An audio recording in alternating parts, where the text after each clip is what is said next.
They told the world that Africa had no history, no kingdoms, no philosophy, no science. They said this loudly in universities, in parliaments, in books that school children carried home. They were wrong. And the proof has been there, buried in stone, locked in manuscripts, written in the stars for thousands of years. In 1830, the German philosopher Georg Wilhelm Friedrich Hegel stood before his students and declared without hesitation that Africa was, in his words, no historical part of the world. He claimed it had no movement, no development, no history to speak of. That single statement, delivered in a European lecture hall, echoed across centuries. It was repeated by colonial administrators, absorbed into textbooks, and used to justify the theft of land, labor, and identity from an entire continent. But here is what Hegel did not know, or chose to ignore. At the very moment he was speaking, scholars in Timbuktu were cataloging manuscripts written 5 centuries earlier. Beneath the sands of Sudan, the pyramids of Nubia stood older than those of Egypt. In the ruins of Great Zimbabwe, walls built without mortar or blueprint had stood for 800 years. The evidence was never missing. It was simply inconvenient. This is not a story of myths or legends. Every claim in this documentary is supported by archaeological record, peer-reviewed scholarship, carbon-dated excavation, or primary historical source. What you are about to witness is not a revision of history. It is a restoration of it. Stay until the end, because what history tried to silence, the stones, the scrolls, and the satellites, have finally brought back to light. This is not a debate. This is a reckoning. To understand what was erased, one must first understand what existed, and to do that, one must travel back, not hundreds of years, but thousands. The civilization of ancient Egypt, one of the longest lasting in human history, flourished for more than 3,000 years. Its people built in stone what no civilization before them had imagined. The Great Pyramid of Giza, completed around 2560 BCE, remained the tallest man-made structure on Earth for nearly 4,000 years. But Egypt did not exist in isolation. It was not a civilization that appeared from nowhere.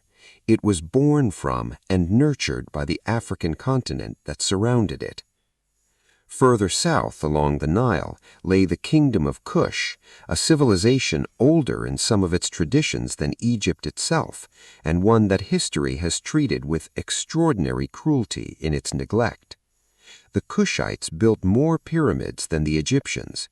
There are approximately 250 pyramids in modern Sudan, compared to 130 in Egypt. These structures are steeper, slender, and in many cases built centuries after Egyptian pyramid construction had ceased. The Kushite pharaohs, known as the 25th dynasty, ruled all of Egypt from around 747 to 656 BCE. They were black African kings sitting on the throne of one of the ancient world's greatest empires. In North Africa, the city of Carthage, founded by Phoenician settlers around 814 BCE, became one of the most powerful maritime trading empires the ancient world had ever seen. At its height, Carthage controlled the western Mediterranean. It fielded a navy and an army that made Rome tremble. The Roman general Scipio Africanus did not defeat Carthage because it was weak. He defeated it after more than a century of wars because it was a rival that Rome could not afford to let survive. In 146 BCE, Rome did not merely conquer Carthage, it demolished the city stone by stone and, according to historical accounts, salted the earth so nothing would grow again. That is what you do to an enemy you fear. The archaeological record across sub-Saharan Africa tells a similarly powerful story. Excavations at sites like Djenne Djenne in modern Mali, one of the earliest known cities in sub-Saharan Africa, inhabited from around 250 BCE, reveal organized urban settlements with iron-smelting technology, long-distance trade networks, and complex social structures centuries before any European contact. Africa was not waiting to be discovered. It had already been building, trading, and governing for millennia. By the 13th century, as much of medieval Europe remained locked in feudal poverty, one of the greatest empires the world had ever seen was reaching the height of its power in West Africa. The Mali Empire, established around 1235 CE by the warrior king Sundiata Keita, stretched across more than 2 million square kilometers from the Atlantic coast to the bend of the Niger River. At its peak, it controlled more than half of the world's gold supply. Its most famous ruler was Mansa Musa, who came to power around 1312 CE. Mansa Musa is, when adjusted for inflation, believed by many economic historians to be the wealthiest individual in all of recorded human history. His net worth has been estimated at $400 billion in today's terms, a figure so vast it defies easy comprehension. In 1324, he made his pilgrimage to Mecca, traveling with a caravan of 60,000 people, 12,000 enslaved servants, and 80 to 100 camels, each carrying gold dust. When he passed through Cairo, he spent so liberally that he crashed the price of gold across the entire Mediterranean economy, and it took over a decade for markets to recover. Contemporary Arab historians documented this journey in detail.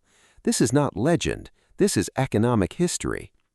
But Mali was more than gold. Timbuktu, located in what is now modern Mali, was during the 14th and 15th centuries one of the most important centers of Islamic scholarship in the world.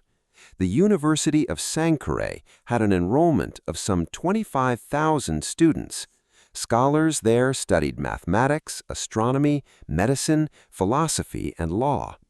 Today, between 700,000 and 1 million manuscripts from this era survive, written in Arabic and African languages, covering everything from algebra to the treatment of eye disease. Many were hidden by Malian families during the French colonial period, specifically to prevent their destruction. While Timbuktu flourished in the West, a different kind of wonder was rising in the South. In the region of modern Zimbabwe, a civilization built one of the most remarkable cities in pre-colonial Africa, a complex of stone enclosures known today as Great Zimbabwe. Construction began around the 11th century CE. At its height, between 11 and 18,000 people lived within and around these walls. The main enclosure, the Great Enclosure, has walls up to 11 meters high and 250 meters in circumference. These walls were constructed using a dry stone technique, no mortar, no cement, with granite blocks fitted together with such precision that they have remained standing for 800 years. When European explorers first encountered Great Zimbabwe in the 19th century, the colonial establishment refused to accept that Africans had built it. They proposed, without any evidence, that it had been built by ancient Phoenicians or Arabs or even the biblical Queen of Sheba.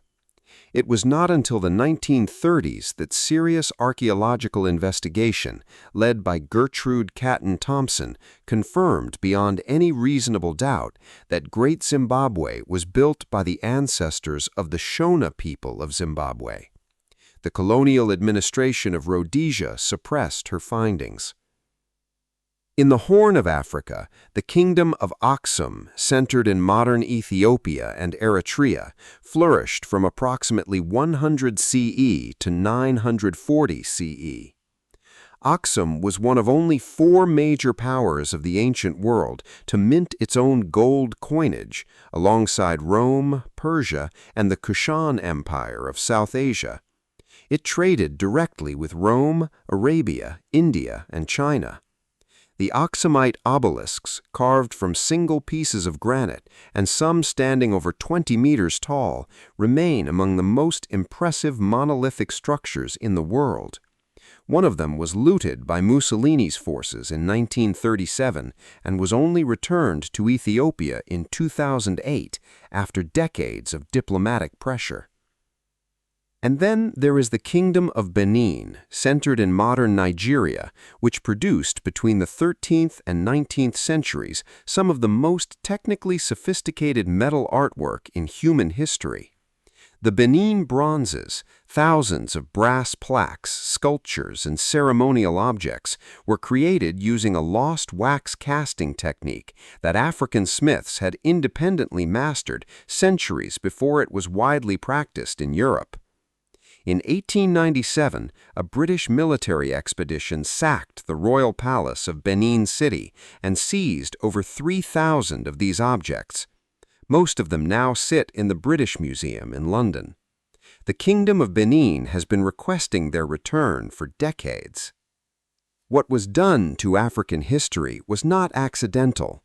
It was deliberate, systematic, and enforced by institutions with the power to make their version of reality stick. The mechanics of erasure operated on multiple levels simultaneously. Colonial education systems across Africa replaced indigenous languages and oral traditions with European curricula that made no mention of pre-colonial African achievement. Children were taught, in many cases, in languages not their own, a version of history in which Africa existed only as a passive recipient of outside civilization, never as a source of it. This was not an oversight in the curriculum. It was the curriculum. Hegel's declaration that Africa was outside history was not an isolated opinion. It was the philosophical scaffolding for a political project. If Africa had no history, then there was nothing to destroy. If its people had built nothing, then there was nothing to steal. The lie was not just ignorant, it was useful. In 1830, the same decade Hegel was lecturing, French forces invaded Algeria and began a campaign of systematic cultural destruction that would last for over a century. Libraries were burned, religious institutions were dismantled, Arabic language scholarship was suppressed. Similar patterns repeated across the continent, in the Congo, in Kenya, in South Africa, in Nigeria. The goal was not merely political control, it was epistemological control, the control of what a people believed about themselves. But some things survived. In Mali, families hid manuscripts under floorboards, inside walls, beneath desert sand. When the extremist group Ansar Dine occupied northern Mali in 2012 and began destroying cultural sites, local scholars smuggled hundreds of thousands of documents out of Timbuktu in secret, under military threat, to safety in Bamako. The manuscripts survived because people risked their lives to protect them. In museums across Europe and North America, the looted objects of African kingdoms sit behind glass cases, labeled as artifacts and antiquities, stripped of the civilizational context that gives them meaning. The Benin bronzes are in London. The Rosetta Stone, found in Egypt, is in London. The Nefertiti bust is in Berlin. The obelisk of Aksum spent 68 years in Rome before being returned. The systematic removal of these objects was not the collection of curiosities, it was the removal of evidence. You cannot claim a people have no history while simultaneously filling your museums with their history. The contradiction was never resolved, it was simply never examined. LiDAR technology, light detection and ranging, uses laser pulses fired from aircraft to create three-dimensional maps of terrain, cutting through centuries of forest cover and sediment to reveal what lies beneath. In recent years, LiDAR surveys have revealed previously unknown ancient settlements across Africa at a scale that has stunned the archaeological community. In the forests of West and Central Africa, evidence of extensive ancient urban networks has been identified, where the colonial historical record suggested only scattered, primitive populations. The ground was full of cities. We simply were not looking with the right tools, or with the right willingness to see. Genetic science has added another layer of confirmation. Ancient DNA analysis applied to skeletal remains from sites across Africa, including ancient Nubian burial sites, has confirmed continuous African presence and population ancestry in regions where colonial scholarship once proposed mysterious outside builders. The people who built these civilizations were the ancestors of the people who live there today. There was no outside agency. There was no imported genius. There was simply African ingenuity, operating across thousands of years. The scholarly pushback against Eurocentric history began in the 20th century with a generation of African and African-descended historians who refused to accept the colonial narrative. The Senegalese scholar Cheikh Anta Diop, writing in the 1950s, argued systematically using linguistics, melanin testing on mummified remains, cultural analysis, and archaeological data that ancient Egypt was a black African civilization. His findings were rejected by the Western academic establishment for decades. Today, while the full scope of his claims remains debated, the core argument that ancient Egypt had significant black African population and leadership is supported by a substantial body of evidence, including genetic studies published in journals, including the journal Nature. The American historian John Henrik Clarke spent his career documenting pre-colonial African civilizations and the deliberate suppression of African history in Western academia. He argued, and the record supports him, that the problem was never a lack of evidence. It was a lack of willingness to look at the evidence that existed. In 2021, a team of researchers using ground-penetrating radar at the site of Great Zimbabwe identified previously unknown underground structures that suggest the civilization was even more extensive than current surface evidence indicates. Excavations continue. Each season, the picture grows larger. The United Nations Educational, Scientific, and Cultural Organization, UNESCO, has designated multiple African sites as World Heritage Sites on the basis of their outstanding universal value, including the ancient ruins of Carthage, the rock-hewn churches of Lalibela in Ethiopia, the old towns of Djenné and Timbuktu in Mali, and the ruins of Great Zimbabwe. These are not honorary designations. They are formal recognitions by the international community that these places represent civilizational achievement of the highest order. The evidence was never missing. It was buried under the weight of a political lie told loud enough and long enough that the world began to mistake it for fact. But facts are not changed by the volume at which lies are repeated. They wait patiently in the ground for the tools and the courage to bring them to light. They said Africa had no history. The pyramids of Nubia disagreed, 250 of them rising from the Sudanese desert, older than the argument itself. Mansa Musa disagreed, arriving in Cairo with a caravan that the Arab historians of the 14th century took weeks to describe, carrying wealth that bent the economies of 3 continents. The scholars of Timbuktu disagreed, in 700,000 manuscripts, in Arabic and in African languages, covering mathematics and medicine and law and the movement of the stars. The builders of Great Zimbabwe disagreed, in 11-meter walls of fitted granite that have stood without mortar or maintenance for 800 years.